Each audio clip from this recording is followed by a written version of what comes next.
Assalamualaikum warahmatullahi wabarakatuh. Salam dan bahagia untuk kita semua. Perkenalkan, nama saya Septian Widianto. Saya calon guru penggerak Angkatan 9 dari Kabupaten Sleman, Provinsi Daerah Istimewa Yogyakarta. Pada kesempatan kali ini, saya ingin memaparkan tugas aksi nyata modul 1.4 Budaya Positif di Sekolah.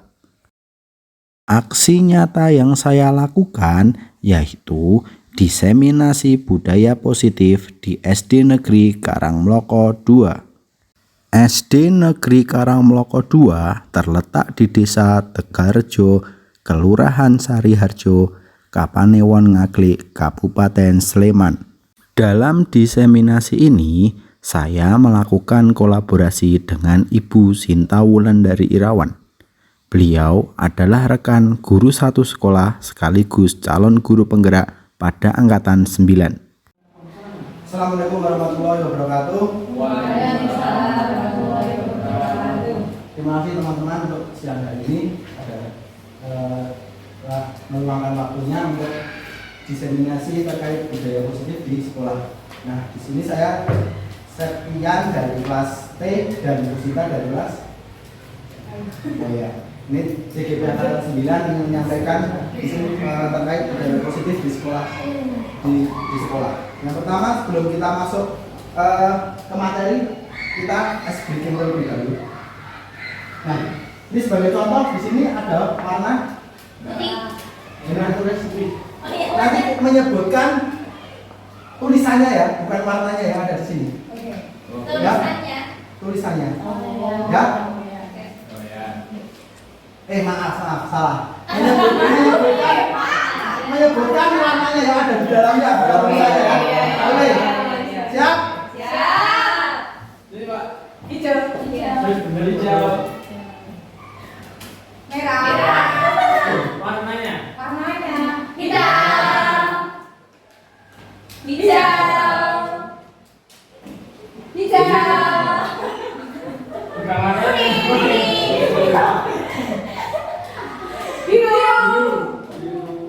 Biru. Hitam. Siap.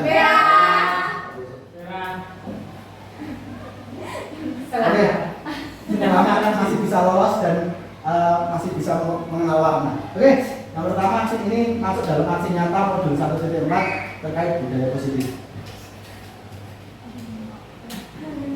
Latar belakangnya yang pertama, sekolah adalah institusi pembangunan karakter yang dapat dilakukan dengan habilitasi berkelanjutan, di mana akan membentuk budaya positif yang berkarakter kuat.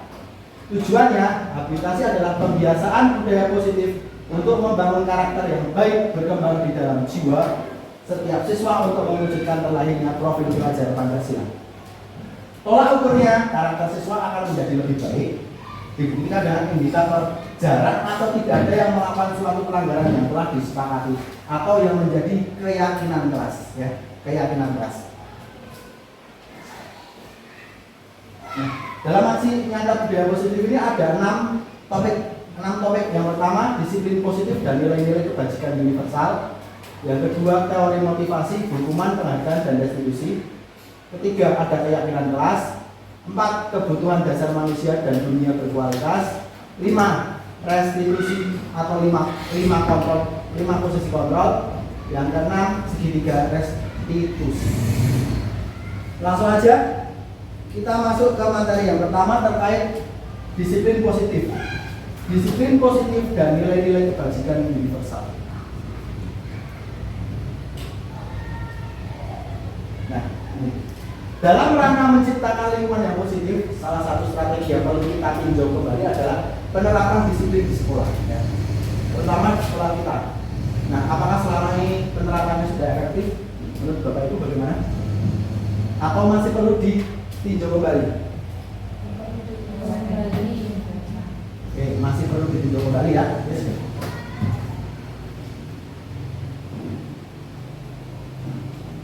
Tujuan dari disiplin positif adalah menanamkan motivasi kepada murid-murid kita, yaitu untuk menjadi orang yang mereka inginkan dan menghargai diri sendiri dengan nilai-nilai yang mereka percaya. Berarti ini kalau mereka percaya nilai-nilai yang mereka percaya. Ketika murid-murid kita memiliki motivasi tersebut, mereka telah memiliki motivasi intrinsik yang berdampak jangka panjang. Motivasi yang tidak akan terpengaruh pada adanya hukuman atau hadiah, di mana ada kemerdekaan. Disitulah harus ada disiplin yang kuat. Nah, apa itu disiplin? Ada yang bisa menjabarkan terlebih dahulu?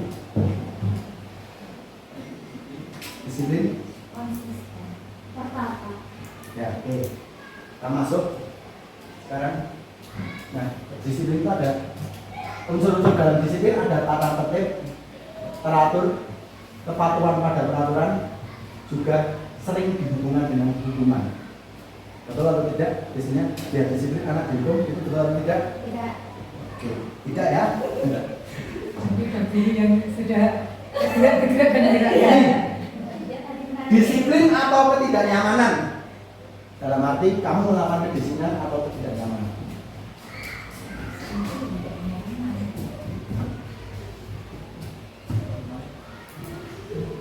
Ini langsung sudah masuk ke yang biasa. Ki Hajar Dewantara menyatakan bahwa di mana ada kemerdekaan, di situlah harus ada disiplin yang kuat. Sungguh pun disiplin itu bersifat self disiplin, yaitu kita sendiri yang mewajibkan kita dengan sekeras-kerasnya, tetapi itu sama saja.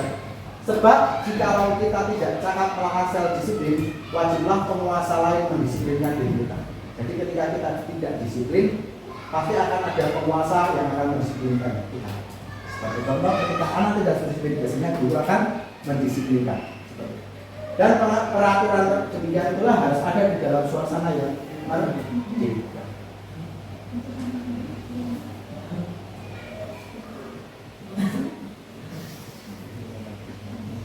Definisi kata merdeka. Merdeka sendiri menurut Ki Hajar Dewantara yaitu mardika. Mardika itu jawabannya Nora yang lemasing pangrih ing uga kuat kuwasa tangan riyangan. Artinya dalam bahasa Indonesia, merdeka itu tidak hanya terlepas dari perintah, akan tetapi juga cakap buat memerintahkan diri sendiri. Ya.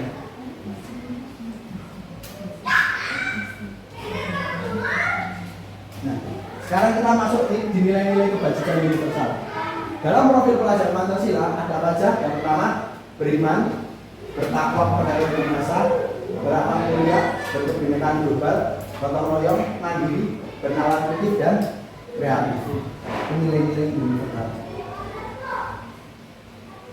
Nah, ini ada sebuah bisa diperagakan. Coba Anda dan teman Anda melakukan kegiatan. Cobalah buka Anda sebagai A.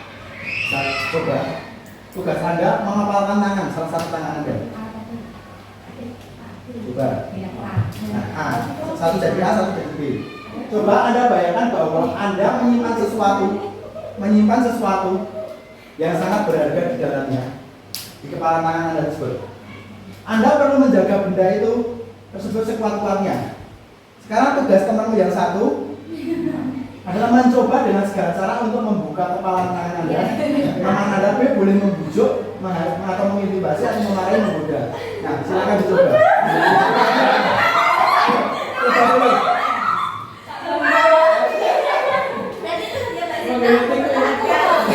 Yang A mempertahankan, yang B membujuk.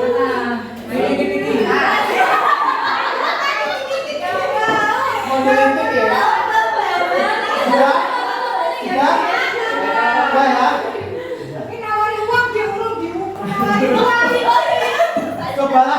Cobalah buka sekarang. Apakah Anda atau B membuka kepala tangan Anda? Ini sebagai A. Apakah Anda atau B membuka kepala tangan Anda? Yang tadi itu menutup itu membuka atau tidak? Mengapa? Coba alasannya apa? Karena mungkin barang yang sangat berharga. Oke. Nomor 2. Apakah Anda atau B menutup kepala tangan Anda? Mengapa alasannya B tetap menutup kepala tangan Anda? Aku melawan. Oh iya. Aku berusaha. Aku berusaha melawan kamu. Oke, yang ketiga, dalam kegiatan ini sesungguhnya selanjutnya siapa yang memegang kendali atau kontrol untuk membuka atau menutup kepala tangannya? Siapa? Berarti A atau diri sendiri. Di sama dari laki perempuan. Pertanyaan pertama dari dua orang itu, siapakah yang sesungguhnya memegang kontrol menutup kepala atau berusaha dengan segala cara? Itu adalah jawabannya tentu kita sendiri. Jawabannya seperti ini.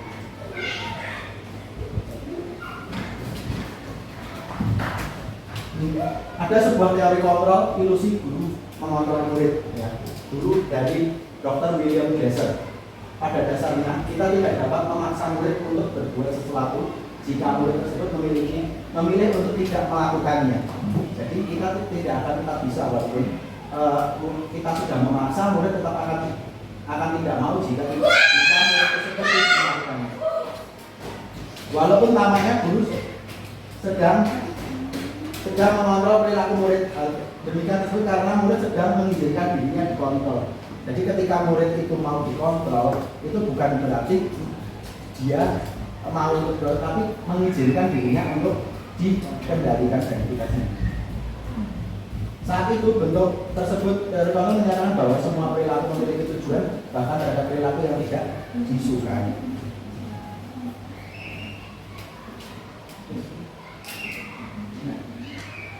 Ilusi bahwa semua penguatan positif efektif dan bermanfaat. Penguatan positif atau bujukan adalah bentuk kontrol segala usaha untuk mempengaruhi murid agar mengulang suatu perilaku tertentu adalah suatu usaha untuk mengontrol murid tersebut. Ya. Bujukan dan bentuk kontrol itu mempengaruhi murid agar mengulangi suatu hal tertentu adalah suatu usaha untuk mengontrol murid tersebut. Dalam jangka waktu tertentu, kemungkinan murid tersebut akan menyadarinya dan mencoba untuk menolak bujukan kita. Jadi ketika anak dikontrol terus, mungkin bisa jadi untuk menolak dari apa yang kita berikan ini. Yang ketiga, ilusi bahwa kritik membuat orang merasa bersalah dapat menguatkan karakter. Menggunakan kritik dan saran bersalah untuk mengontrol murid menuju pada identitas gagal, merupakan sebagian untuk merasa buruk tentang diri mereka. Mereka mengembangkan dialog diri yang negatif. Kadang kala sulit bagi guru untuk menyadari bahwa mereka sedang melakukan perilaku ini, karena seringkali guru menggunakan suara halus untuk menyampaikan pesan negatif itu. Jadi ketika kita mengidentifikasikan anak itu, lebih seringnya kita menggunakan kata-kata yang berintonasi negatif.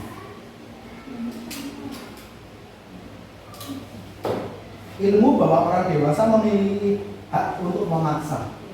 Nah, ini mungkin juga sedikit berlaku yang dewasa yang memaksa. Banyak orang dewasa yang percaya bahwa mereka memiliki tanggung jawab untuk membuat murid-murid berbuat hal-hal tertentu. Jadi ketika kita menginginkan murid itu untuk berbuat apa itu sebenarnya sudah masuk dalam kontrol.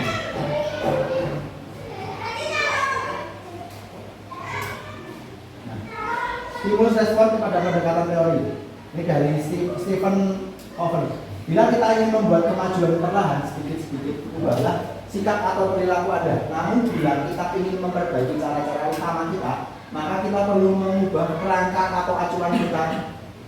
Ubahlah bagaimana Anda melihat dunia, bagaimana Anda berpikir tentang manusia. Ubahlah paradigma Anda, skema pemahaman dan penjelasan aspek-aspek tentang realita. Ini dari teori dari Stephen Covey. Stimulus respon tentang dunia, realita atau realita kebetulan kita semua dari teori kontrol tentang dunia ada realitas kita berbeda, ya. Realitas kita berbeda. Semua orang melihat hal yang sama dari teori kontrol. Setiap orang memiliki gambaran yang berbeda.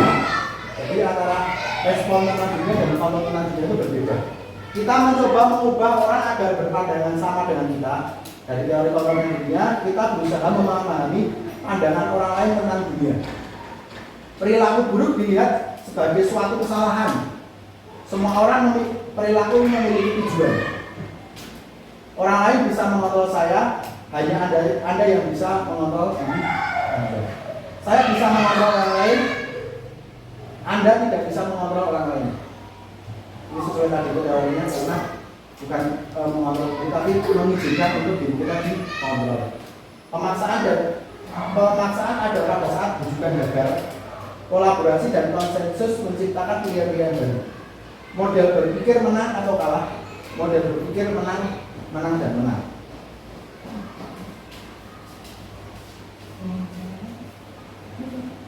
Nah, ini ada sebuah nilai-nilai kebajikan yang diutarakan oleh primary year program terhadap sikap murid. Yang pertama ada toleransi, rasa hormat, integritas, mandiri, menghargai, antusias, empati, keingintahuan, kreativitas, kerjasama, percaya diri, dan komitmen.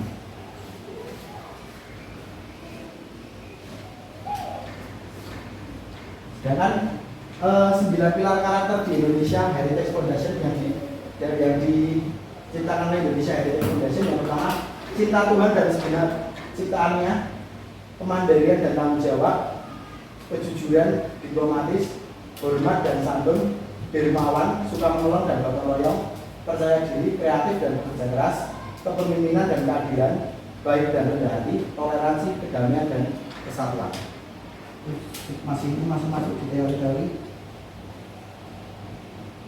Dan dari petunjuk seumur hidup dan keterampilan hidup, yang pertama dapat dipercaya, lurus hati, pendengar yang aktif, tidak merendahkan orang lain, serta memberikan yang terbaik dari diri.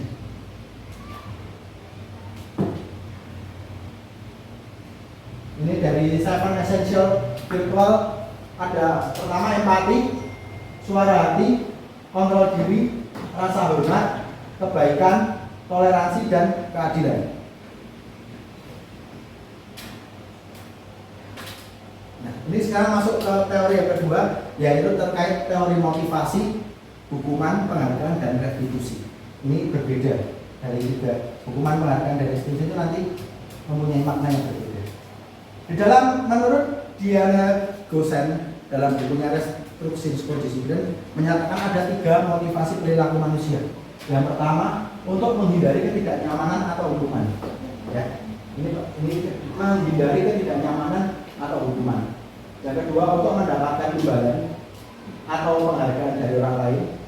Yang ketiga, untuk menjadi orang yang mereka inginkan dan menghargai diri sendiri dengan nilai yang mereka percaya. Yang pertama, untuk menghindari ketidaknyamanan atau hukuman ini adalah tingkat terendah dari motivasi perilaku manusia. Biasanya orang yang motivasi perilakunya untuk menghindari hukuman atau ketidaknyamanan akan bertanya, apa yang akan terjadi apabila saya melakukannya. Sebenarnya mereka sedang menghindari permasalahan yang akan muncul. Ini pasti pertanyaan ini akan muncul dari diri kita sendiri. Jika kita ingin melakukan itu, konsekuensinya apa? Yang kedua, untuk mendapatkan imbalan atau penghargaan dari orang lain. Satu tingkat di atas motivasi yang pertama, di sini orang berperilaku untuk mendapatkan imbalan atau penghargaan dari orang lain.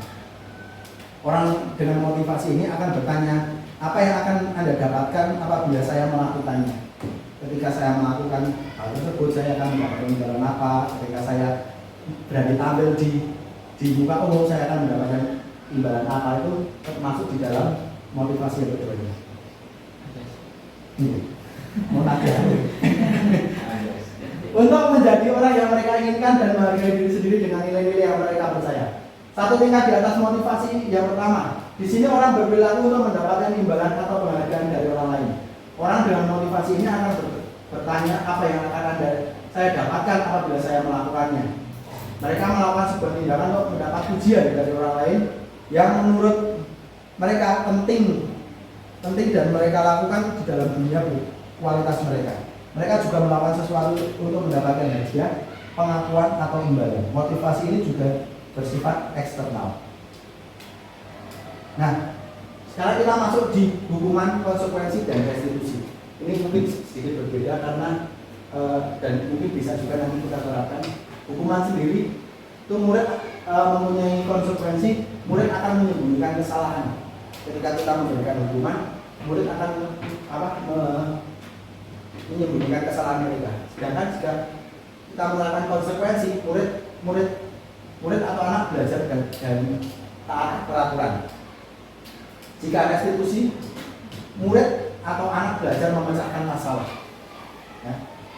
Yang dari hukuman mencoba memotong anak dengan penguatan negatif, terus dampak pada murid marah, murid biasanya marah, merasa bersalah, rendah diri atau mengasingkan diri, atau tiba-tiba tidak diharapkan atau sangat melukai. Sedangkan jika ditarik dari konsekuensi ketika menerapkan sebuah konsekuensi di kelas, anak akan mencoba memotong anak dengan penguatan positif, kehilangan hak atau waktu jeda seorang sudah diketahui masuk akal, atau masuk akal. Untuk restitusi sendiri, murid atau anak tidak kehilangan waktu namun bersemangat berupa undang untuk mengadakan restitusi dibuat oleh murid dan anak. Yang terakhir, dari hukuman meyakinkan guru menjalani konsekuensi dengan menyalahkan, mengkritik dan menyindir dan merendahkan. Jadi hukuman. Untuk konsekuensi membantu guru menyatakan peraturan, melakukan peringatan dan menerapkan konsekuensi. Sedangkan untuk restitusi menguatkan guru menyembunyikan keyakinan kelas, membimbing kerangka atau acuan berpikir dan restitusi murid. Nah, dari ketiga penjabaran ini mungkin yang paling enak diterapkan atau tepat mungkin yang mana menurut kalian? Konsekuensi antara hukuman, konsekuensi dan restitusi. Tergantung umur anaknya. Ya. Oke, masih. Oke. Kalau anak kelas 1 nggak bisa restitusi. Oke, langsung aja masuk selanjutnya. Nah, ini hukuman ini dilakukan pasti secara tiba-tiba. Ketika anak salah, dan saya hukum itu. Konsekuensi sudah terencana. Sedangkan restitusi adalah proses menciptakan kondisi bagi murid untuk memperbaiki kesalahan mereka. Jadi ketika mereka bersalah, kamu harus bagaimana untuk memperbaikinya seperti itu. Dan mencari solusinya agar masalah tersebut selesai dan membantu murid berpikir bagaimana harus memperlakukan orang lain. Ya, restitusi. Dihukum oleh penghargaan. Saat kita berulang kali menjanjikan hadiah kepada anak agar berperilaku tanggung jawab, atau kepada seorang murid agar mempelajari sesuatu yang baru, atau kepada seorang karyawan agar melakukan pekerjaan yang berkualitas, kita sudah berasumsi mereka tidak dapat melakukannya, atau mereka tidak akan memiliki untuk melakukannya. Jadi kita ingin dengan penghargaan. Pengaruh jangka pendek dan jangka panjangnya yang tadi itu, penghargaan efektif jika kita menginginkan seseorang melakukan sesuatu yang kita inginkan dalam jangka waktu yang pendek. Jika kita menggunakan penghargaan lagi dan lagi, maka orang tersebut akan bergantung pada penghargaan tersebut. Serta jika kita mendapatkan penghargaan untuk melakukan sesuatu yang baik, maka selain kita senantiasa berharap mendapat penghargaan tersebut lagi, kita pun menjadi tidak menyadari tindakan baik yang kita lakukan tersebut.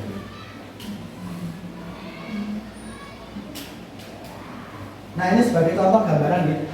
Coba Dita datang terlambat ke sekolah sekitar 20 menit. Pak Ali marah sekali karena Dita sudah seringkali terlambat.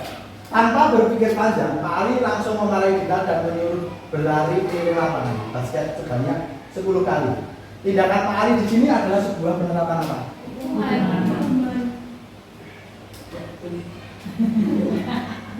Ya, betul.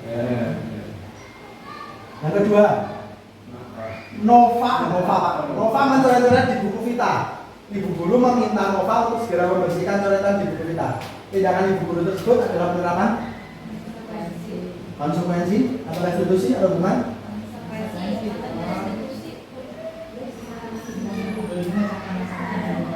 Konsekuensi. Nah, sekarang masuk topik yang ketiga, yaitu sebuah keyakinan kelas. Mengapa keyakinan kelas? Di sini tertuliskan mengapa keyakinan kelas? Mengapa tidak peraturan kelas? Keyakinan di atas peraturan. Apa? Ada yang bisa menjawab lagi? Kalau peraturan sikapnya itu memaksa. Ya, Tapi terus? kalau keyakinan itu tumbuh dari hati. Asik. Nih sebagai gambaran. Nah, Mengapa kita memilih peraturan tentang penggunaan helm pada saat mengendarai kendaraan roda 2? Atau motor? Kepada yang bisa, ini sebuah gambaran yang bisa membedakan antara peraturan dan keyakinan. Ya. Kalau hal itu diterapkan, kenapa dia dibuat sebagai peraturan? Ya. Supaya pengendara itu memang betul-betul menerapkan. Ada konsekuensi hukum. Peraturan hukum. Ada konsekuensi hukum yang harus dia terima. Terima ya berarti. Oke. Keyakinan apa? Kalau keyakinannya, nah, ini definisinya peraturan maka hal tersebut berasal dari luar diri individu. Misal peraturan pemerintah maka yang menentukan adalah pemerintah. Demikian juga peraturan sekolah maka yang menentukan adalah sekolah tersebut. Peraturan itu berarti dibuat oleh lembaga intinya. Dan keyakinan yaitu nilai kebajikan yang disepakati secara tersirat dan tersurat lepas dari latar belakang suku, negara, bahasa maupun agama. Itu yang membedakan. Oke, untuk sekarang masuk ke topik keempat, mau dilanjut oleh Bu Sinta.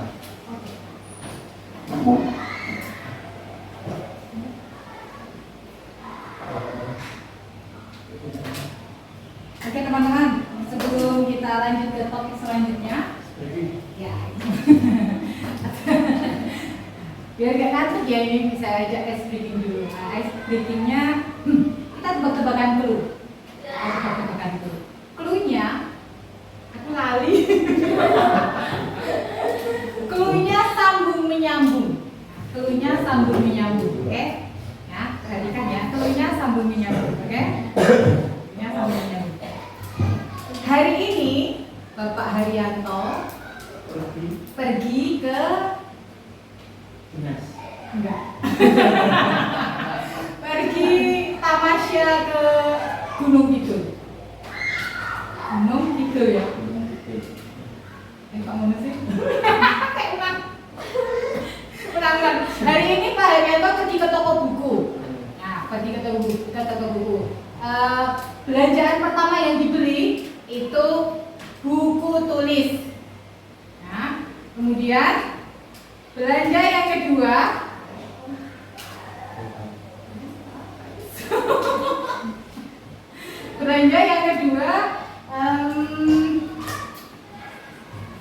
selotip. Nah, kira-kira belanjaan yang ketiga apa? Pensil. Oke.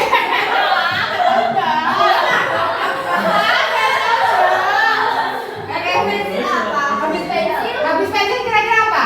Lakban. Habis lakban apa?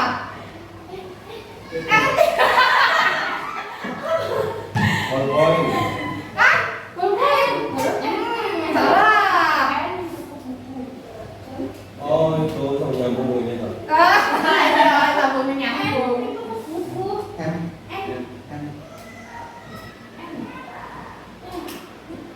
Nail art. Aku ada di lali.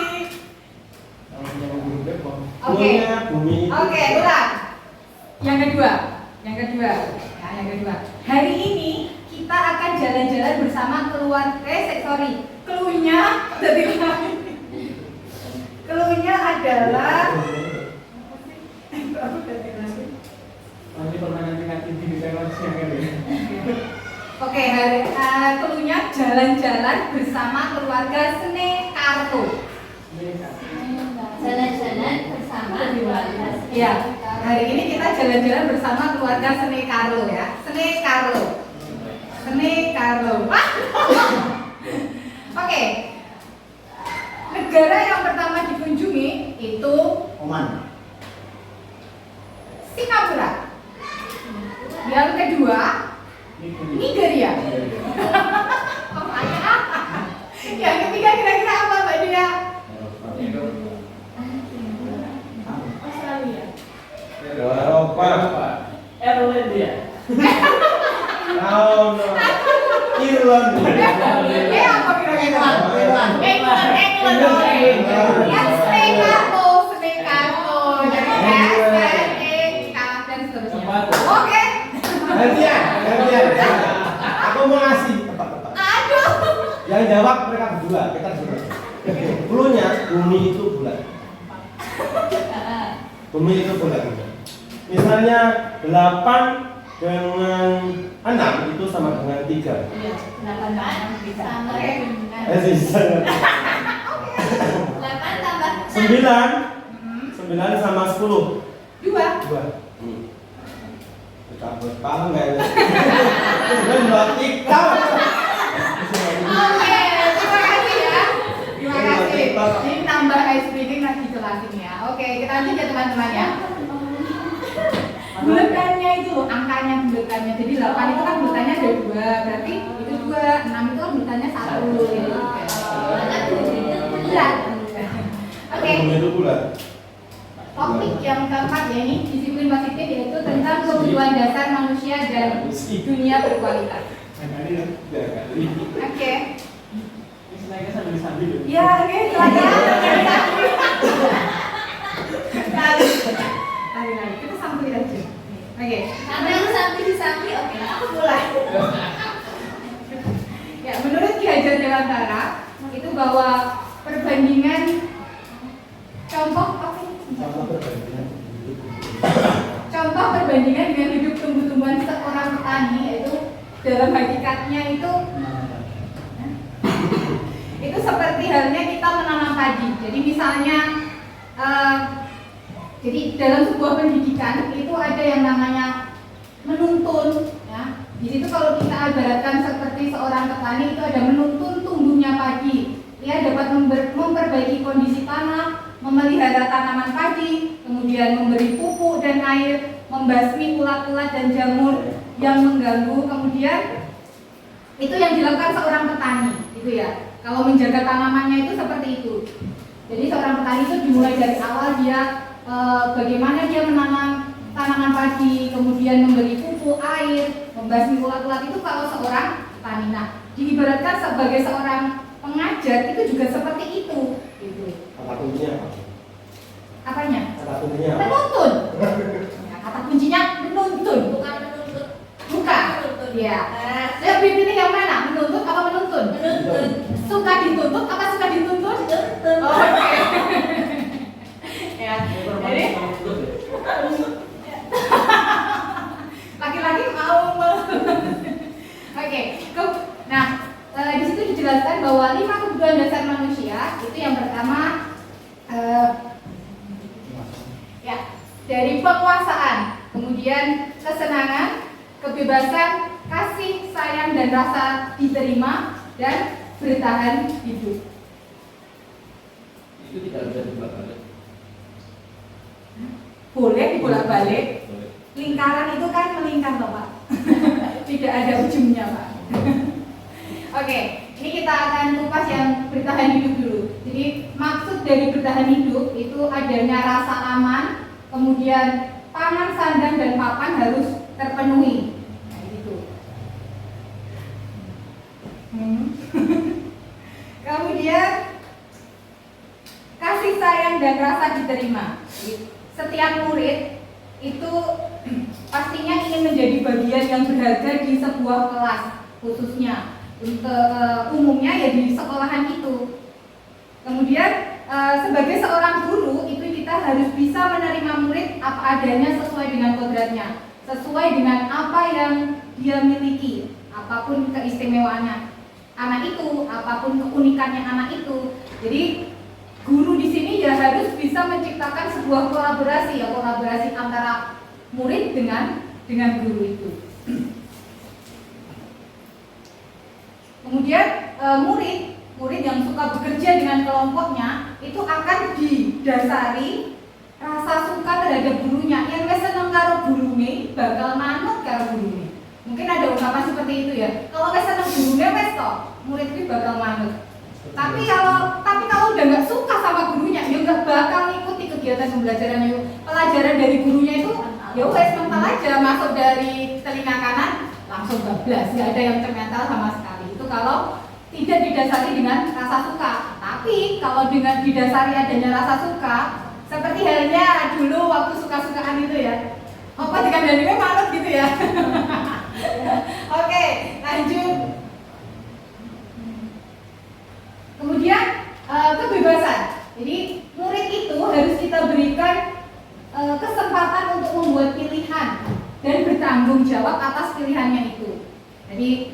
dia bisa berpendapat, mengeluarkan ide-ide gagasannya dengan rasa percaya diri. Kemudian kita harus juga memberikan kesempatan kepada murid untuk mencoba hal-hal yang baru. Kemudian kita jadi guru ya memberikan pembelajaran yang menarik sesuai dengan minat mereka. Kita fasilitasi apa kebutuhan mereka.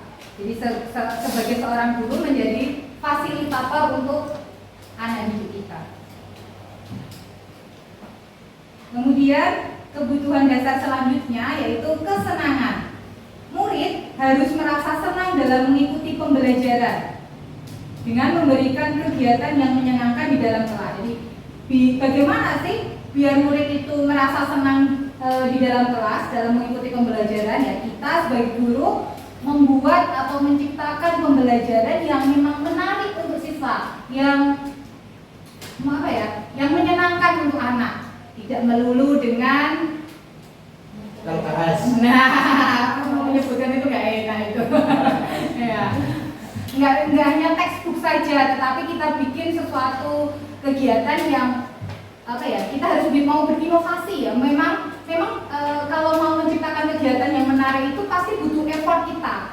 Nah, jadi membutuhkan perencanaan yang matang, kemudian ada pasti butuh neko-neko lah untuk menciptakan hal-hal yang menarik itu. Tapi ya namanya seorang guru ya kita berusaha untuk mencoba memfasilitasi anak didik kita. Kemudian kebutuhan dasar selanjutnya yaitu penguasaan. Setiap murid memiliki kebutuhan untuk merasa kompeten, terampil, diakui capaiannya dan keterampilannya. Kemudian sebagai guru kita harus memberikan kesempatan untuk murid kita membuat keputusan tanpa merasa dikontrol. Dan kalau sudah seperti itu maka murid akan dia mempunyai penguasaan yang tinggi terhadap dirinya, gitu ya. Terus, oke, sekarang kita masuk ke topik selanjutnya yaitu 5 posisi kontrol. Kalau tadi 5 kebutuhan dasar manusia, nah sekarang 5 posisi kontrol. Apa aja sih yang mengontrol? Nah, kita buka. Menurut Dr. William Glasser, 5 posisi kontrol itu yang pertama ada menjadi seorang penghukum, pembuat rasa bersalah, kemudian teman, yang ketiga menjadi seorang pemantau, dan yang kelima yaitu menjadi seorang manajer. Kira-kira kita ini ada di dalam yang mana ini? Sebagai seorang guru kira-kira kita ada yang mana? Apakah penghukum? Apakah seorang manajer? Mari kita lihat. Ya, penghukum itu diartikan bahwa seorang penghukum itu bisa menggunakan hukuman fisik maupun verbal. Bisa pakai pukulan misalnya, kalau fisik, verbal yang dengan kata-kata. Jadi orang-orang yang menjalankan posisi penghukum, dia akan senantiasa mengatakan bahwa sekolah itu memerlukan sistem atau alat yang dapat lebih menekan murid-murid lebih dalam lagi. Wah, ini kena aneh. Yaitu misalnya dengan nada suara yang tinggi, bahasa tubuhnya, matanya melotot, jarinya menunjuk-nunjuk, menghardik. Ini guru sebagai seorang penghukum. Itu seperti itu.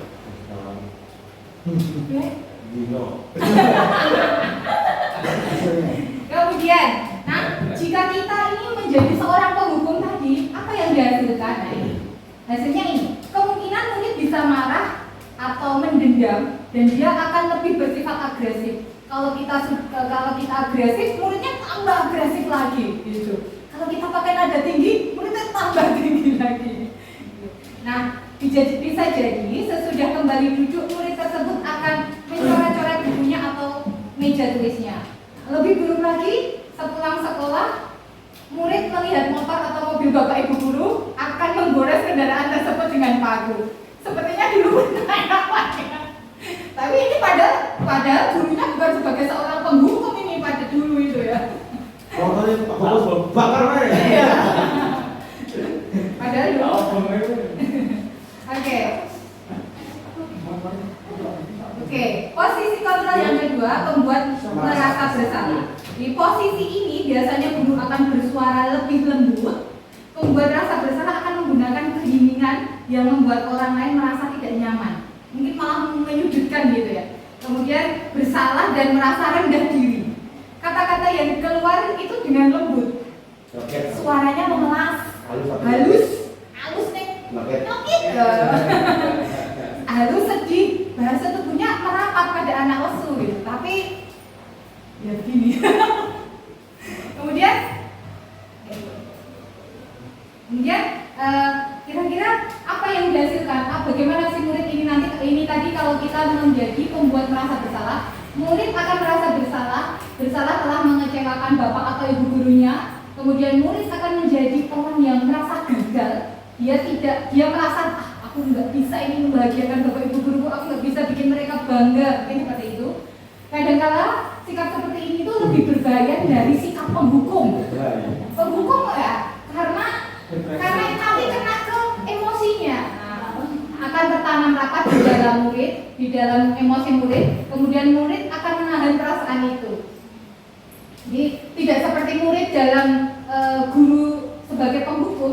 Di sini kalau dari penghukum tadi kan murid bisa menumpahkan amarahnya. Gurune nadanya tinggi, dia nadanya tinggi juga. Tapi kalau di sini kalau hasilnya murid pembuat merasa bersalah ini, murid akan merasa tertekan. Nah, akhirnya tiba-tiba itu seperti gunung es gitu ya. Nah, jadi tiba-tiba akan meletus amarahnya. Kemudian dia bisa saja menyakiti dirinya sendiri, juga bisa menyakiti orang lain, entah itu temannya atau guru tersebut. Ya. Bisa menyalurkan emosinya. Iya. Makanya tadi seperti gunung es tadi ya, tiba-tiba meletus gitu aja. Oke. Sekarang posisi kontrol sebagai seorang teman. Jadi guru pada posisi ini tidak akan menyakiti murid, namun dia akan tetap berupaya mengontrol murid melalui persuasi, ajakan. Posisi teman pada guru bisa negatif, bisa positif, tergantung situasi, kondisi. Oke. Ya, rasa dibacot ya. Positif di sini bisa berhubungan baik yang terjalin antara guru dan murid. Guru di posisi teman ini juga bisa menggunakan hubungan baik dan humor untuk mempengaruhi seseorang. Biasanya di sini guru menggunakan nada suaranya itu ramah, akrab, bercanda, kemudian bahasa tubuhnya merapat pada murid, mata dan senyumnya itu lucu, jenaka, gitu ya. Bisa gojekan, bisa guyonan. Pengaruhnya, hasilnya pada murid, kalau kita sebagai seorang teman, murid akan merasa senang dan akrab dengan gurunya. Nah, ini termasuk dampak positifnya. Hanya saja di sisi negatifnya, murid itu tergantung pada guru tersebut. Jadi merasa tergantung dengan guru tersebut. Jadi bila ada masalah, dia hanya mengandalkan si guru ini. Akibat lain dari posisi teman, Iya, ini ya. Adi hanya akan berbuat sesuatu bila yang menyuruh adalah guru tersebut. Yo wis manute guru kuwi mau dikandani geleme yo karo guru itu tadi. Ada masalah menyelesaikannya hanya dengan guru itu. Bila disuruh sesuatu hal, kalau disuruh guru yang lain dia tidak akan melaksanakan. Tetapi yo geleme ya hanya dengan guru itu kalau hasil dari posisi kontrol sebagai seorang teman. Kemudian posisi kontrol selanjutnya, mohon maaf, hal negatifnya dari posisi teman yaitu bila suatu saat guru tersebut tidak membantu, maka murid itu akan merasa kecewa dan murid itu bisa saja berpikir atau mengatakan, saya pikir bapak itu teman saya. Ternyata, gitu ya murid ini merasa kecewa.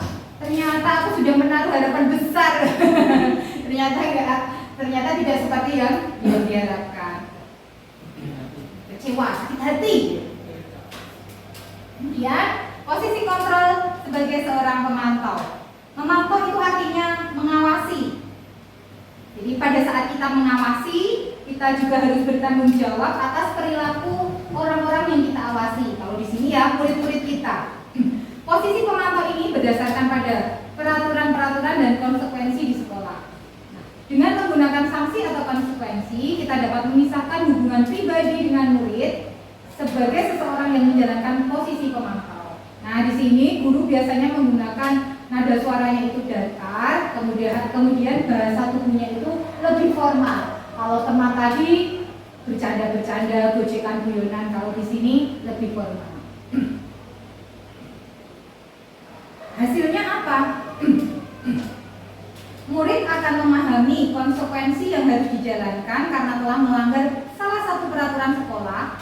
Kemudian di sini guru, jadi di posisi pemantau ini guru tidak akan menunjukkan emosi yang berlebihan, tidak menjadi marah atau membuat merasa bersalah kepada si murid. Jadi di sini murid tetap dibuat tidak nyaman.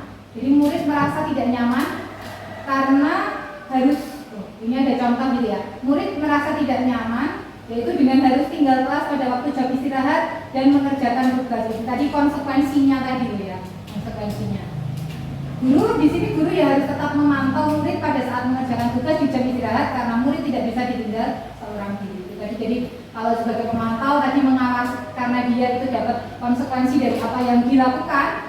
Ini tadi konsekuensinya, contohnya murid itu misalnya kalau nggak mengerjakan PR, dia harus mengerjakan PR saat istirahat, misalnya seperti itu konsekuensinya. Nah di situ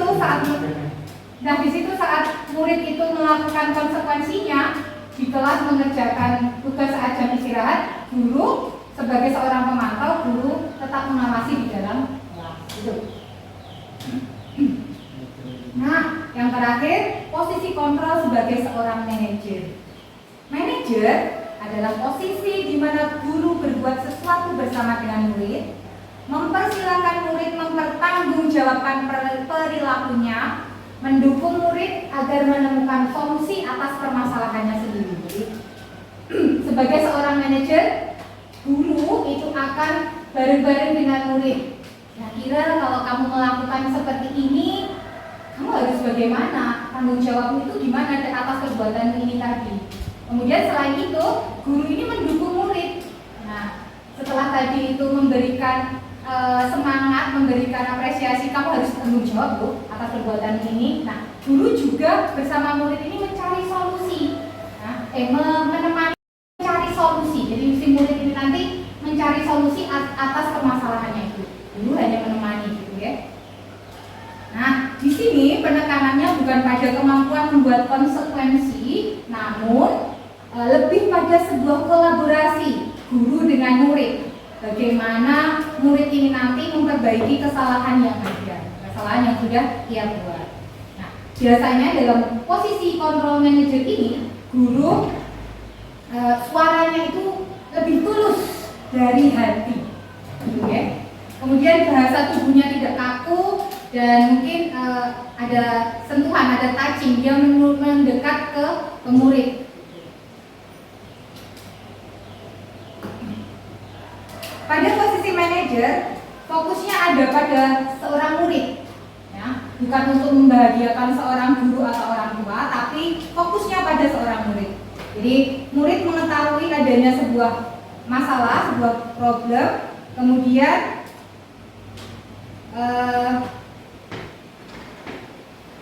nah dari masalah itu harus ada tindakan yang harus dia lakukan. Nah, bila guru itu mengambil posisi pemantau, maka guru akan melihat konsekuensi apa konsekuensinya, apa peraturannya. Itu kalau sebagai seorang pemantau. Namun pada posisi seorang manajer, guru akan mengembalikan tanggung jawabnya pada murid. Bareng-bareng cari solusi, cari jalan keluar dari masalah yang dihadapi oleh seorang murid tadi. Jadi guru di sini membimbing murid, memberikan bimbingan kepada murid. Jadi seorang manajer. Kira-kira kita sampai saat ini jadi guru yang ada di posisi kontrol mana ini? Campur. Ya tergantung situasi kondisi. Oh, tergantung. Ya. Ada yang ingin berkisah? Bu Nidi? Ada yang Bu Nidi mau berkisah? Sebenarnya kalau saya tuh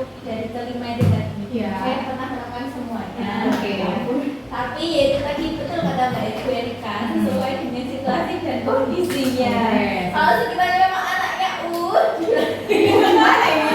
ya sekali dua kali nggak bisa dibilangin ya tingkat lanjut. Tapi kan dari posisi kelima itu yang bagus yang terakhir sebagai yang Kira-kira dari kelima posisi kontrol ini, Bapak Ibu guru mau atau keinginannya ingin berada di posisi kontrol yang mana? Yang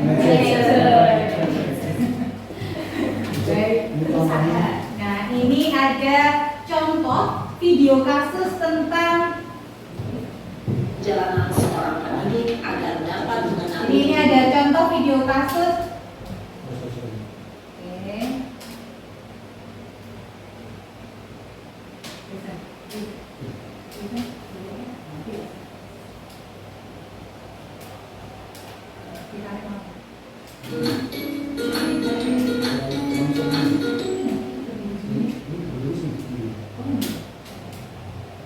Ini kan contohnya sih. Sini kamu. Selalu terlambat. Kamu deh pasti terlambat. Maaf Bu, saya Apa? Apa coba? Alasan kamu apa lagi? Kapan sih kamu tidak terlambat? Malas sekali ya kamu jadi anak. saya Dasar pemalas. Gak kapok-kapok sih kamu. Sudah terlambat. Oh iya kan? Sana. Oh iya iya. Kamu keliling lapangan basket 2 Ini kali. berarti posisi kontrol sebagai kenapa saya harus melakukan basket Bu? Kenapa? Kamu melawan ibu. Berani-beraninya jawab. Sudah terlambat, masih berani jawab enggak? Oh, nggak punya apa? Sekarang keliling lapangan basket 5 kali sekalian. Biar kapok. Cepat. Pergi sana ke lapangan basket. ini sebagai penghukum ya. Bancok. Posisi Bisa gitu. Saya tidak Nah, ya. Tadi posisinya sebagai seorang penghukum ya. Di situ gurunya itu menghardik, kemudian memberikan kata-kata yang ya menjustifikasi. Tidak memberikan kesempatan. Dia tidak memberikan kesempatan pada anak. Ibu apa?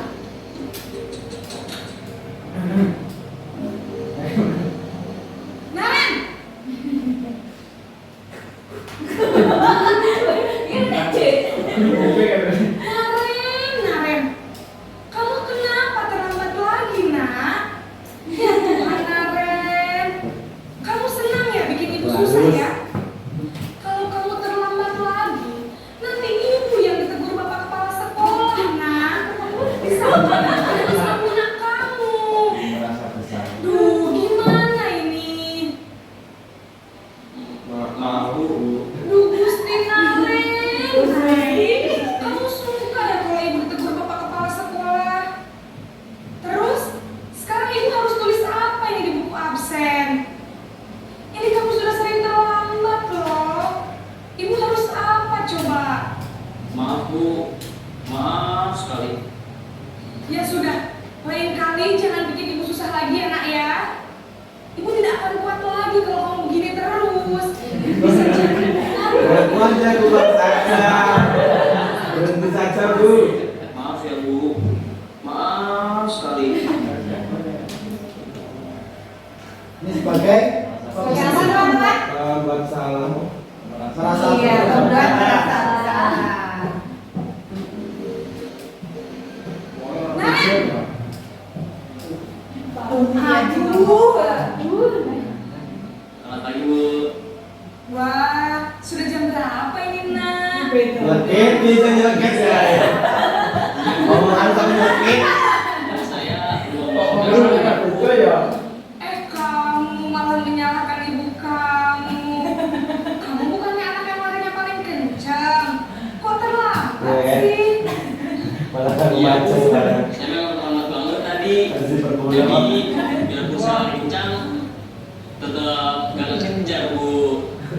Ya sudah sana. Nanti lain kali larinya lebih kencang lagi ya. Biar gak terlambat lagi. Bikin senang ibu. Demi ibu. Bisa kan? Bisa lah Bu. Ya sudah sana masuk kelas. Ibu beresin urusan absen kamu. Kamu ini ada sama Kalau itu asli Pak. Ini sebagai Posisi teman. Oh, teman.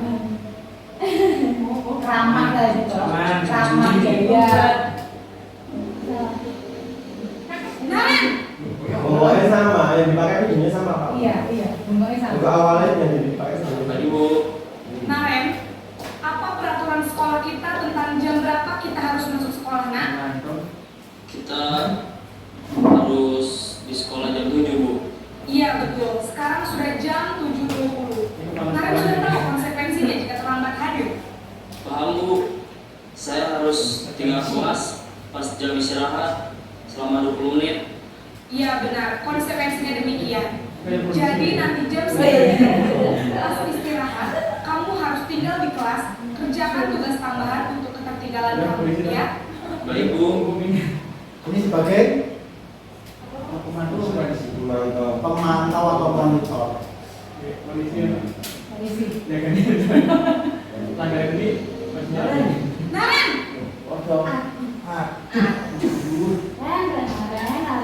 Selamat pagi, Bu.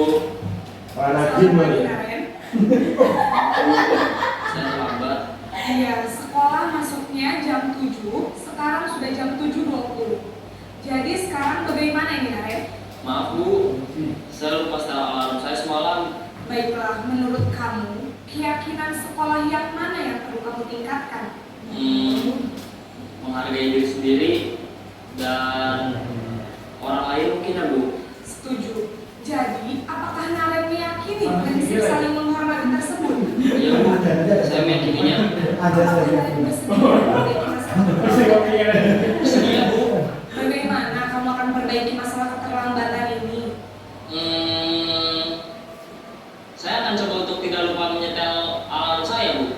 Baik, kalau Naren lupa menyetel Jadi tempat kamu dulu tak ada. ada orang yang kira-kira bisa bantu mengingatkan tidak? Ada, Bu. Kakak saya, Kak Emma. Ada lagi selain Kak Emma? Selain Kak Emma, ada ibu saya. Baik, jadi yang mengingatkan Naren adalah Kak Emma dan ibu kamu, ya? Kira-kira akan mulai start alarm kapan nih, Naren? Setelah pulang sekolah, akan segera saya lakukan.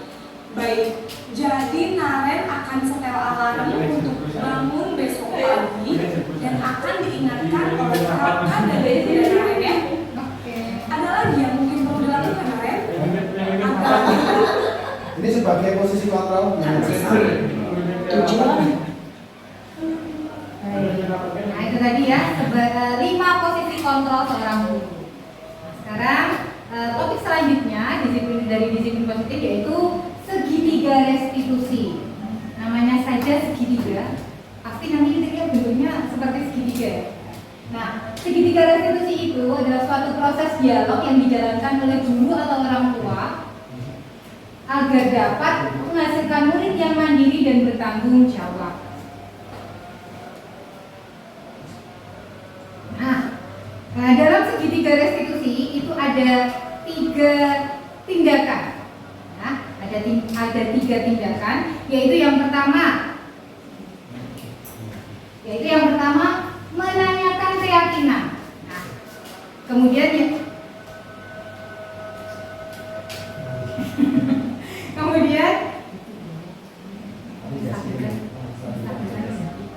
oke, saya ulang. Yang pertama itu menstabilkan identitas, kemudian yang kedua validasi tindakan yang salah, dan yang ketiga itu menanyakan keyakinan. Nah, di dalam menstabilkan identitas itu ada beberapa oke. Nah, ini dia menstabilkan identitas. Di sini dalam menstabilkan identitas kita bisa meyakinkan si anak ini dengan beberapa kalimat yang bisa kita gunakan, yaitu, nah, berbuat salah itu tidak apa-apa. Nah, itu bisa kita pakai. Atau tidak ada manusia yang sempurna. Nah, ini juga saya juga pernah melakukan kesalahan seperti itu. Guru juga pernah, nah, dulu itu terlambat, kayak gitu. Atau kita bisa menyelesaikan masalah ini. Bapak Ibu tidak tertarik mencari siapa yang salah, tetapi ayo kita cari solusi dari permasalahan ini. Nah, kemudian kamu berhak merasa begitu. Nah, dan yang terakhir yang bisa kita gunakan, apakah kamu sedang menjadi teman yang baik buat dirimu sendiri? Itu kalimat-kalimat ini bisa kita gunakan saat kita melakukan atau ada di tahap menstabilkan identitas. Kemudian langkah yang kedua itu validasi tindakan yang salah. Kalimat-kalimat di bawah kalimat-kalimatnya mungkin terdengar asing buat guru, namun bila dikatakan dengan nada tanpa menghakimi itu akan memvalidasi kebutuhan mereka. Nah, kalimat-kalimat yang bisa kita gunakan yaitu padahal kamu bisa melakukan yang lebih buruk dari ini loh ya, tapi kamu tidak melakukan itu. Gitu. Kemudian kamu pasti punya alasan mengapa kamu melakukan itu. Juga kamu patut bangga pada dirimu sendiri nak, karena kamu telah melindungi sesuatu hal yang penting dari dirimu. Dan yang terakhir, kamu boleh mempertahankan sikap itu, tapi kamu harus menambah sikap yang baru, sikap baik yang baru. Dan langkah yang terakhir yaitu menanyakan keyakinan. Pertanyaan-pertanyaan yang bisa kita hubungkan dengan keyakinan anak, kita hubungkan keyakinan anak dengan keyakinan kelas atau keyakinan keluarga. Yaitu yang pertama, apa yang kita percaya sebagai kelas atau keluarga. Kemudian, apa nilai-nilai umum yang kita telah sepakati di dalam sebuah keyakinan kelas itu tadi. Kemudian, kamu mau jadi orang seperti apa nak kira-kira kalau kamu melakukan hal seperti ini. Itu mungkin yang bisa kita gunakan. Nah, oke. Nah ini ada sedikit contoh.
Nama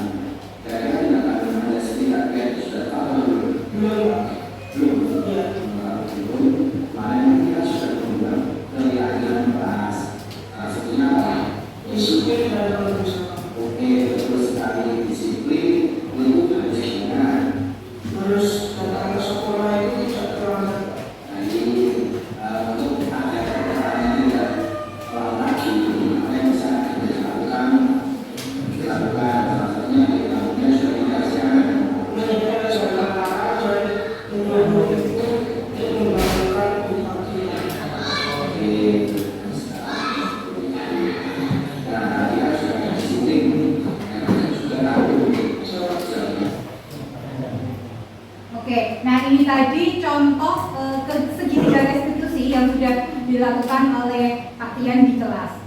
Nah, berikut ini sedikit contoh dari segitiga restitusi yang sudah saya lakukan.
Oke teman-teman, ini tadi contoh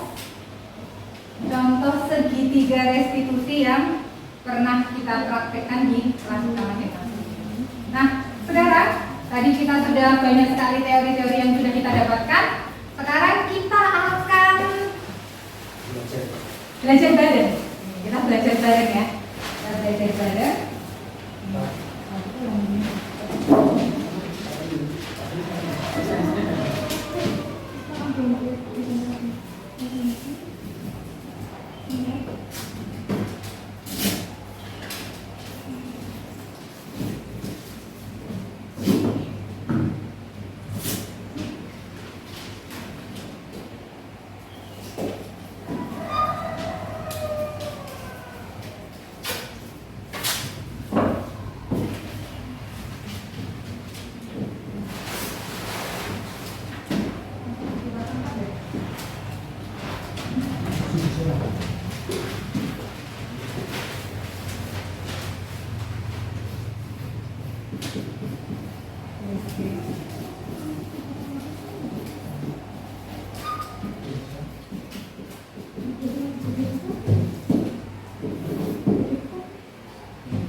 Oke teman-teman, kita akan praktek membuat keyakinan kelas, gitu ya. Kita akan praktik bareng-bareng membuat keyakinan kelas.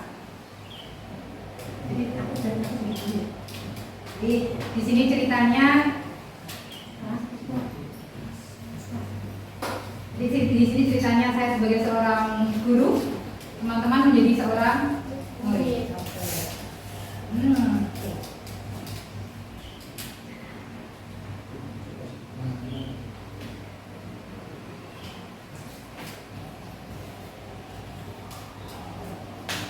dari teman-teman ingin dari murid-murid kira-kira ingin membuat keyakinan kelas seperti apa atau peraturan apa sih, keyakinan kelas seperti apa sih yang ingin kita terapkan di kelas kita ini? Kita lupa waktu. Apa Pak? Menggunakan kata negatif. Iya. Tidak boleh. Tidak. Bicara dan berperilaku sopan, Bu. Maksudnya seperti Tidak boleh terlambat. Oke, tidak boleh terlambat. Tidak boleh makan. Tidak boleh makan. Oke. Tidak boleh memukul teman. Tidak boleh. Tidak boleh keluar kelas tanpa izin, Bu. Oke, tidak boleh makan, tidak boleh memukul teman, tidak boleh Keluar kelas keluar kelas tanpa izin, tidak boleh keluar kelas tanpa izin. Kemudian ada lagi teman-teman? Ada lagi yang mana? Tidak boleh membuang sampah sembarangan. Oke, tidak boleh membuang sampah sembarangan. Tidak boleh bully teman. Oh, tidak boleh membuli teman. Membuang sampah. Tidak boleh membuang sampah sembarangan. Tidak boleh membuli teman. Bercanda, tidak boleh bercanda saat pelajaran. Oke, tidak boleh bercanda saat pelajaran. Kali kira-kira. Boleh memotong pembicaraan. tidak boleh membuli. Membuli ya, membuli. Tidak boleh memotong pembicaraan. Tidak boleh pakai sepatu juga. Bu, Ya? bu, aku sebelum. Oh, Tidak boleh mencontek. oh tidak boleh mencontek. Tidak boleh Memotong pembicaraan. Tidak boleh. Sudah 8. 9. Tidak boleh mencontek. Tidak boleh mencontek. Tidak boleh mencoret meja dan kursi.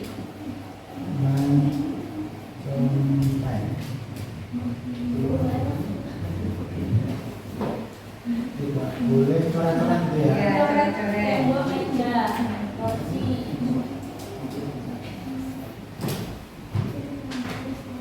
Nah, oke. Nah, dari peraturan kelas yang sudah kita sepakati ini, kan ini kita lihat teman-teman di sini banyak sekali kata-kata tidak. Ini berarti bentuk kalimatnya bagaimana? Negatif. Kita akan bareng-bareng mengubah kata negatif, kalimat negatif ini menjadi sebuah kalimat yang positif. Ya.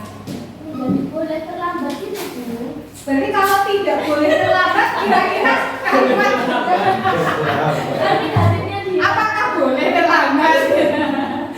Berarti kalau tidak boleh terlambat, bagaimana kalimat positifnya? datang tepat waktu. Oke, datang tepat waktu. Oh iya, boleh makan. Tidak boleh makan. Sudah salah. Makan saat istirahat. Boleh Yang makan. memang sih nggak salah, tapi nggak gitu juga. Nomor 2 istilahnya menjadi Oke, Makan saat tidak boleh makan berarti Makan saat makan saat istirahat. Good job. Kemudian tidak boleh memukul teman. Boleh Menyayangi teman. Iya, menyayangi teman. Kemudian tidak boleh keluar kelas tanpa izin. Ya, izin Izin saat boleh. keluar kelas. Izin saat keluar kelas. Tidak boleh membuang sampah sembarangan. Membuang sampah pada tempatnya. Membuang sampah pada tempatnya. Tidak boleh bercanda saat pelajaran. Serius ketika belajar. Memperhatikan. Oke, mendengarkan atau memperhatikan penjelasan guru. Membuang sampah pada tempatnya. Tidak boleh bully. Oke. Yang ketujuh, tidak boleh membuli. Berarti sama temannya harus bagaimana nih? Nomor Karena tidak boleh bercanda berarti fokus memperhatikan dulu. Perhatikan dulu. Perhatikan dulu. Tidak boleh membuli tadi berarti Menyayangi teman. menyayangi teman. Oke. Nomor menyayangi teman. Kedelapan. Tidak boleh. Yang kedelapan pembicaraan ini? Menghargai, menyampaikan menghormati. saat diberi kesempatan untuk berbicara. Berbicara saat diberi kesempatan. Nah, Oke, berbicara saat diberi kesempatan. Muridnya singkat cinta. Tidak boleh mencontek. Jujur dalam mengerjakan. Oke, jujur dalam mengerjakan tugas. Yang terakhir tidak boleh coret-coret. Menjaga Menjaga kebersihan. Oke. Nah, dari peraturan kelas yang lokasi berbentuk negatif ini tadi sudah kita ubah. Sudah kita jadikan kalimat-kalimat yang positif.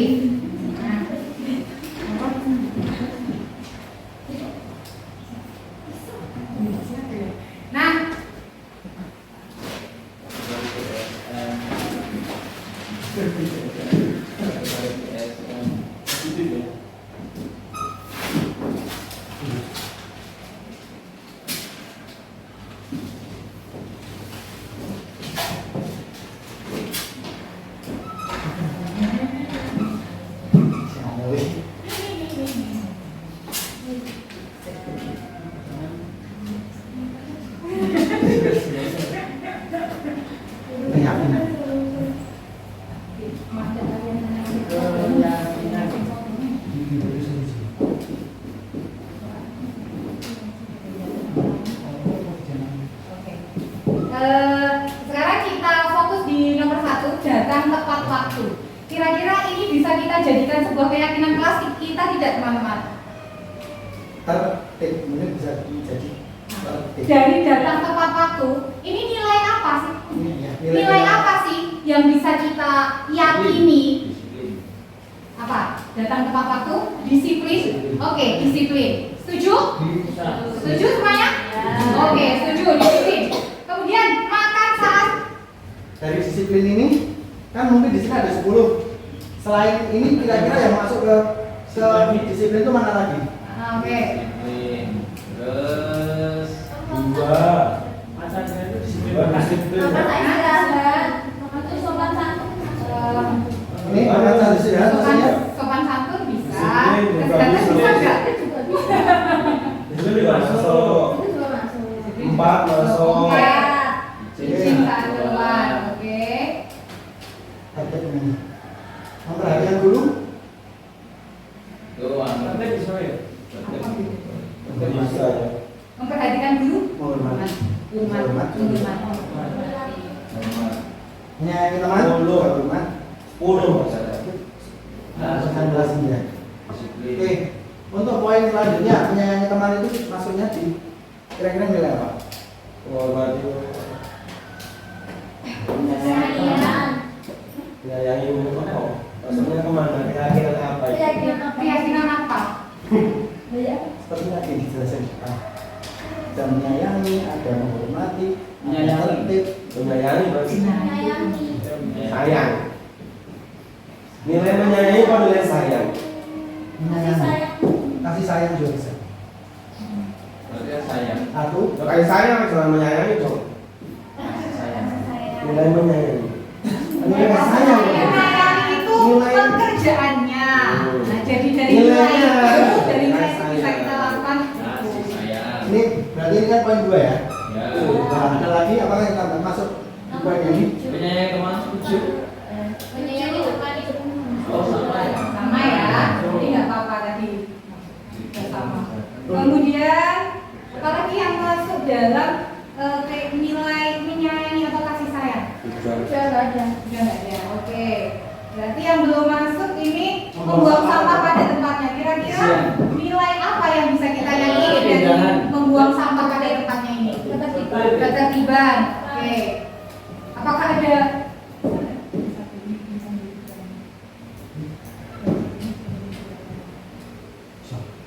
kira-kira dari membuang sampah pada tempatnya ini selain tertib, nilai apa lagi yang bisa kita ambil? Oke, di sini sudah masuk. Yang kita belum masuk, kesehatan Tertib aja ya. Kalau berarti yang guru ini masuk di Menghormati.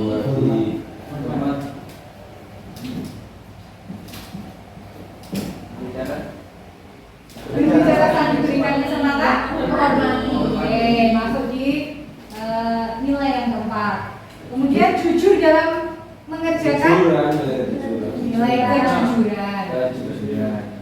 Diri sendiri ya ini. Terus? Ada 5 nilai yang sudah kita sepakati. Oke. Oke ya. Terus langkah selanjutnya kita membuat diagram T dan diagram Y. Di situ kita akan mengetahui apa yang terlihat dari disiplin ini. Dari setiap nilai itu nanti terlihat apa saja yang apa?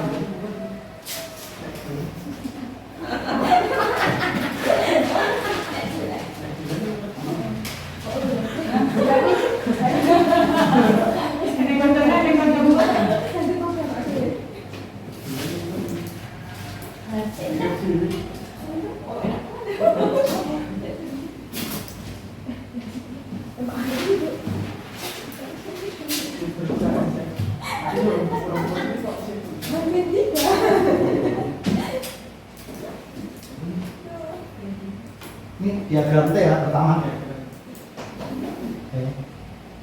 Di sini seperti ini. Ini yang terlihat Pesan. tampak seperti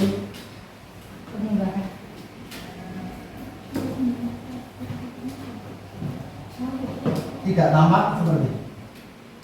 Hah? Ya, tidak tampak seperti ini. Nah, dan kita ambil poin yang ini dulu ya. Disiplin.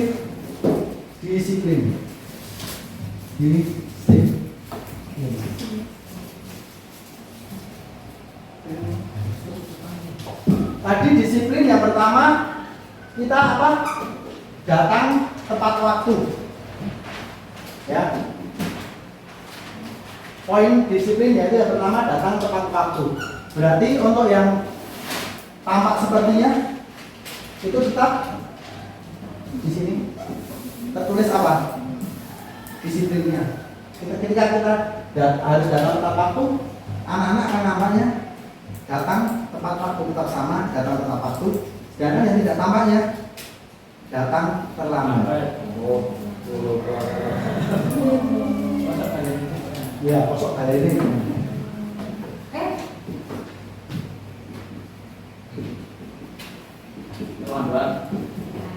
Terlambat yang tidak tampaknya. Ini makan saat istirahat. Di sini tetap makan saat istirahat. Yang selanjutnya tidak tampaknya seperti makan di kelas. Balikannya. Positif yang diadu.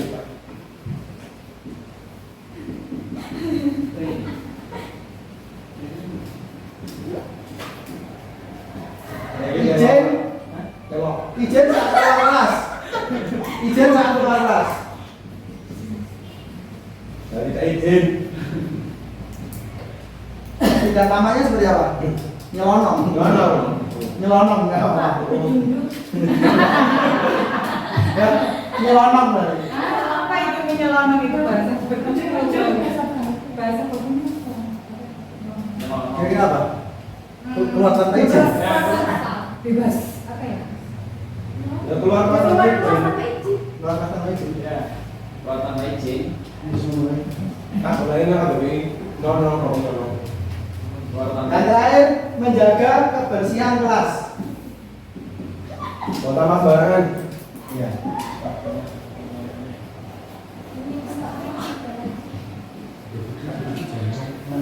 Hingga BBI nggak ada nyelonong. Artinya apa? Nyeleneh. Dan yang kebersihan yaitu yang tidak tamak berarti buang sampah sembarangan.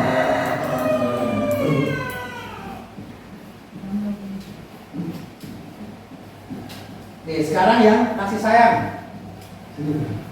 Kasih sayang.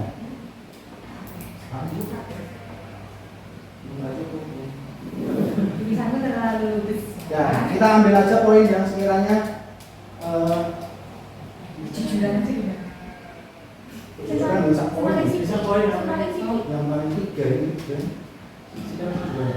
Ya, aja, jujur apa? Ketik.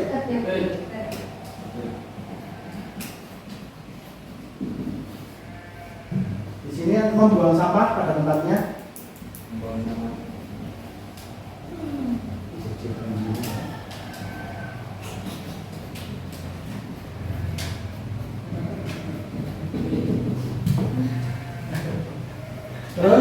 Ini ya sininya berarti buang sampah sembarangan. Oke, untuk contohnya sekiranya segini aja ya. Ya. Sekiranya masuk di yang tabel G. Maksudnya apa, Pak? Nanti ada nanti jambu. Ini kan saya kan tengok mau. Ini jambu. Itu kesimpulannya. Ini dari umum Pak khusus.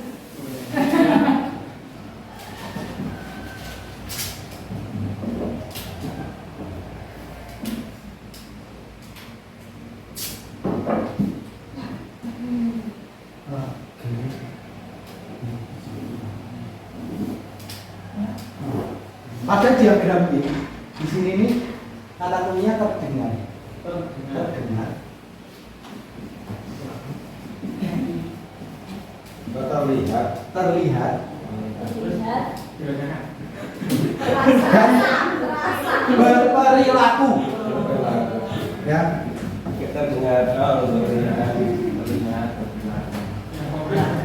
Memang betul ini kayak terlihat. Terdengar atau terlihat?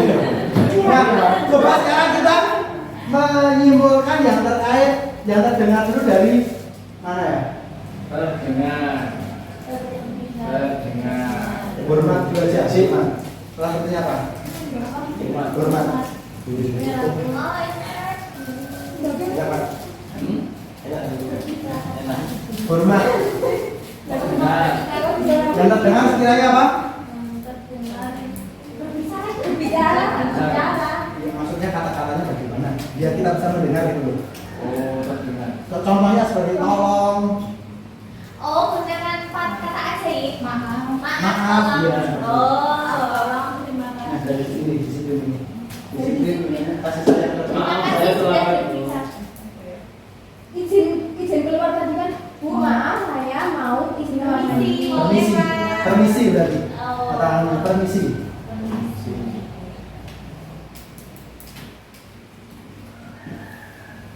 Terus kira-kira ada lagi?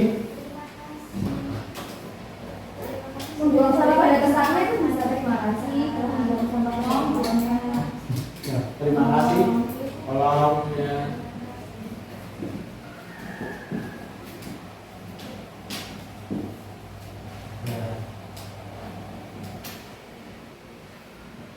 Ya, itu aja ya. Ambil singkatnya aja.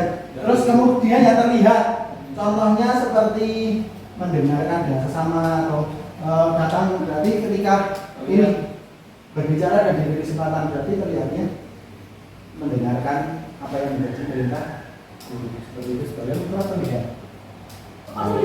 Oh, bocah ketok delok. Bocah ketok. Kalau dia tuh mau Melakukan sesuatu. Melakukan sesuatunya itu. Ya. Berarti ini kalau ambil aja ya kata tepat waktu ya. Berarti Terlambat. kata tepat waktu Oh, tepat yang waktu. terlihat. yang terlihat ya. Ada yang datang. Ya. Datang sesuai Sesuai jam jam. dan terlambat itu tadi. Ya. Jadi express. Atau kalau kita di poin yang ini menyayangi teman, menyayangi teman, terlihatnya seperti apa? Oh, akrab. Akrab ya, akrab. Bukan bersosialisasi. Kalau izin itu bisa ngacu kan? Berpendapat. Iya. Ya, Nah, bisa, bisa. Berpendapat. Angkat tangan, izin kan bisa. Iya, betul ya. Terlihat. Iya, Gimana? Terlihat. Iya aja, iya aja, iya aja. Menjaga kebersihan asli. Aduh, Bro. Ya, nggak apa-apa. Sekarang yang berperilaku saja. Berperilaku itu contohnya seperti memberikan salam, memberikan apa postur tubuh ketika ada gestur tubuh seperti itu. Senyum. Senyum sapa, Senyum siapa? ya. Itu jujur itu perilaku bukan? Ya boleh bisa jujur.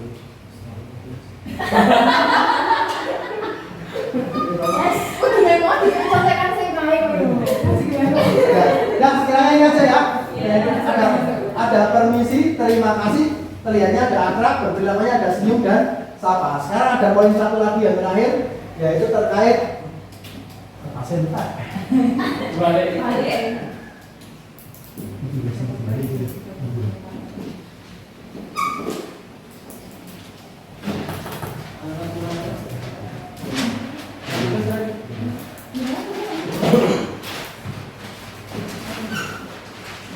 Pada poin yang terakhir ini yaitu tanggung jawab apa?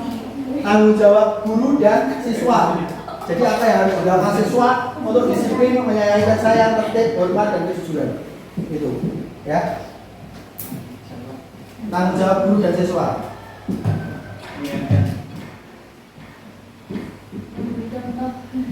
Tugasnya guru harus teladan. Disiplin. Guru disiplin tadi ketika di poin ini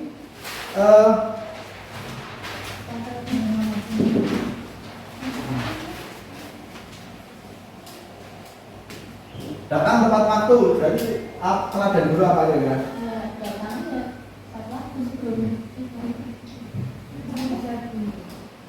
Datang sebelum jam datang.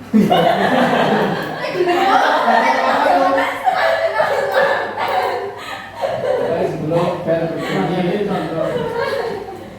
Dan waktu. Jam itu mas.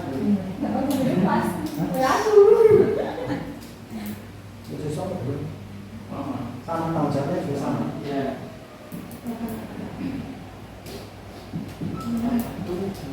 Pas depan. Harus itu juga pas meja. Benar tepat waktu. Hari kalau nggak boleh lewat SPAS jam 7:30. Mama itu 7:30. Siswa ini hari.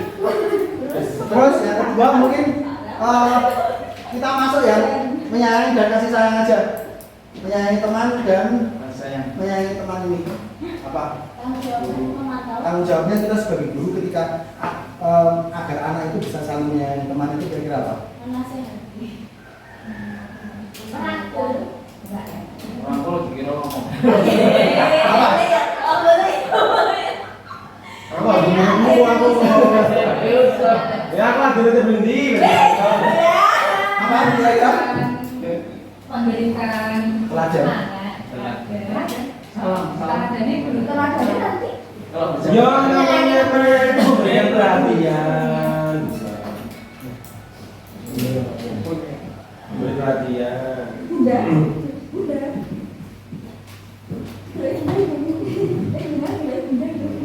Terus untuk siswanya berarti tanggung jawab siswanya rukun dengan teman. Oke, so satu lagi ya terkait menjaga kebersihan kelas. Tanggung jawab guru kira-kira apa? Membuat peraturan kelas. Betul. So.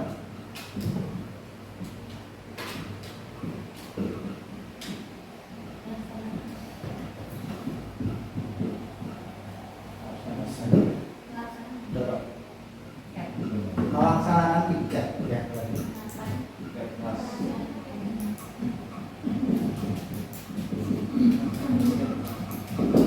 Ya. Oke, demikian tadi kan dari yang sudah kita buat dari peraturan kelas kita, dari peraturan kelas yang bersifatnya kata negatif kita jadikan positif, kemudian kita tarik menjadi sebuah keyakinan. Dari keyakinan itu kita kerucutkan menjadi T dan Y tadi itu terdengar dan terlihat, berperilaku atau tampak dan tidak tampak. Kemudian kita juga sudah membuat terkait tanggung jawab guru dan siswa. Oke, untuk pertemuan diseminasi pada sore hari ini ada sedikit refleksi mungkin ya, nanti yang akan Bapak Ibu isi dan akan dikirim melalui WhatsApp grup sekolah. Kiranya bisa mengisi refleksi tersebut sekarang juga. Oke, teman-teman, di grup WA sudah ada beberapa pertanyaan. Ada 3 pertanyaan. Teman-teman bisa menjawab pertanyaan itu dengan mengisikan 3 kata dari setiap pertanyaan. 3 kata dari setiap pertanyaan. 3 Tiga kata, bukan kalimat. 3 kata. Apa saja? Oke, sudah? Bisa nggak? Nah, langsung diisi ya. Langsung diisi. Tiga kata. Ya, 3 kata. Apa yang anda pikirkan belum terjadi? Ya, nanti akan langsung terlihat ya di sini ya. Aktif.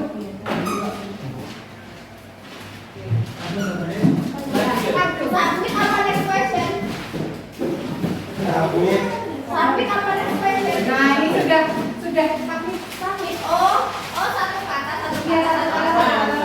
nah, di sini sudah nampak ya. Sudah sebelum. Yang pertama deh sebelum. Apa yang Anda pikirkan sebelum kegiatan Sebelum diseminasi ini. Nah, sudah ada 6 respon. Ada yang penasaran, berperilaku, terdengar, terlihat, mengerti, mengetahui. Ada lagi? Oke. Lalu ayo masih ditunggu. Apa yang Anda pikirkan? Rumit, yakin, susah. Wah, oke. Asik. Seru, sebelum. Oh iya. Menarik. Tadi persepsinya tingkatan dari 3 kata itu ada tingkatan. Oh, enggak. Ada 3 Sebelumnya pertanyaan. sebelum 3 pertanyaan, setiap pertanyaan. materi ini? Sebelum satu pertanyaan, dijawab 3 kali maka Sebelumnya iya terdengar seru. Asik kayaknya. Belum mengetahui diseminasi ini loh. Susah. Oke, ya. Oke, sudah semuanya teman-teman? Ya tambah banyak. Sudah ada 15 responden. Oh, 18 respon. Berarti 6 ping telu. Pas. 6 ping telu wis pas. Wes. Terus dari situ submit. Ya, submit. Submit sudah.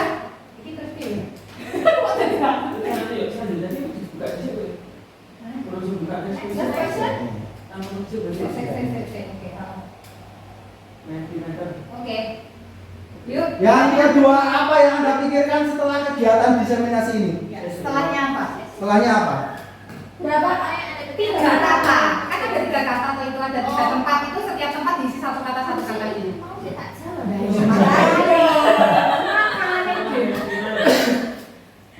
Apa yang anda pikirkan setelah kegiatan? Setelah kegiatan diseminasi ini Oke. Apa kira-kira? terkait budaya positif tadi.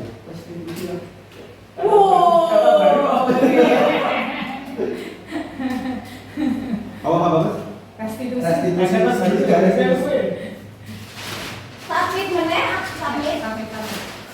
Satu kata aja ya. Iya, 1 kata berkolom. Enggak apa-apa lah, Dek. Oh, ya. Ini yang kedua belum, Dek. Ini. Sorry. Yang pertama misalnya. Benar. Nih, sudah muncul tanggung jawab, tertarik, mengerti, mengetahui, restitusi, keyakinan. Oke, saya tertarik banget sama restitusi. Siapa yang menjawab Siapa restitusi? yang menjawab restitusi ya? Dalam segitiga restitusi tadi itu sekiranya ada apa saja? Biasanya kan kita tidak Yang baru saya itu. Oh, kenapa? Menurut Anda bagaimana restitusi ini? Ini sudah tak terus. Coba besok di Mana segitiga restitusi? 5. Segitiga restitusi. Oh, aku masih nyampaikan tadi. Ayo, Mas stabilkan diri. Ya, terus Oke. validasi tindakan. Iya. Terus Oke, terus Lahir ini apa ya yang paling puncak menanyakan keyakinan. keyakinan. Masih video kita lihat ya? Ya, ada lanjut. Oke, 12 responden. berarti seluruhnya yang masuk ini. Wes, Lagi 4 kan? lanjut. Oke. Yuk, pertanyaan selanjutnya. Ada Pertanyaan. Berbahasa ungkapan selamat. Oke. Berbahasa lanjut. Yang ketiga, apa yang akan Anda lakukan setelah kegiatan diseminasi ini? Oh, tentunya. Apa mau menerapkan segitiga restitusi? Belajar dan belajar. Menerapkan keyakinan kelas atau membuat keyakinan kelas? Atau ya udahlah. Bisa apa-apa. Kata sih juga. Yuk, Cidok. Yo, RW. Belajar. Implementasi. Kayak Kolaborasi, belajar dan berbagi. Oke. Oke. Oke, sobat di oke. Oke. Waduh. Wasna ini. Gue mau beli konon.